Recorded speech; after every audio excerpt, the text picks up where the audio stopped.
ওই দিন আমরা যে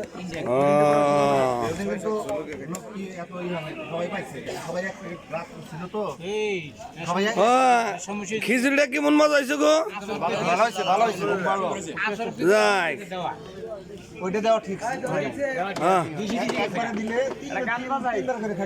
ও হ্যাঁ বিশুলা কোন নাকি হ্যাঁ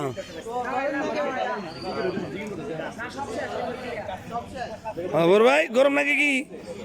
গরম ও গরম খান খান খান ঠান্ডা মাথায় খান উড়াউড়ি করার দরকার নাই। মধ্যে ফাঁকা করে দিলাম নড়ায় নড়ায় খালি জায়গা বানাবেন। হ্যাঁ কালকে আড়ি বলে পড়তেছে দেখছি তোমার নাম্বার ওয়ার্ড থেকে নাম্বার ওয়ার্ড ওরা তো সব লোক এই বরাদ ভাই আলিম ভাই আইছে 9 নাম্বারের বিভিন্ন লোক দিলে লিখে দেয় দেন ভাই কিছু বক্তব্য দেন। 9 নম্বর ওয়ার্ড বিএনপির কোনো লোক ছিল না। আমি আবার পরে বল লিখছি যে আমরা রাত ইয়ে এখানে টিকিটিং করে তার ভাই যায় পুলিশ নিয়েছে।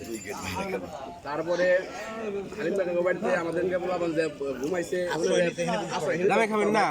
না খাইছি আমরা খাইছি ওর ভাই এখন বিএনপির নয় কথা বলে কাজ হবো পরে দেয় যে আমার কল ডাইরেক্ট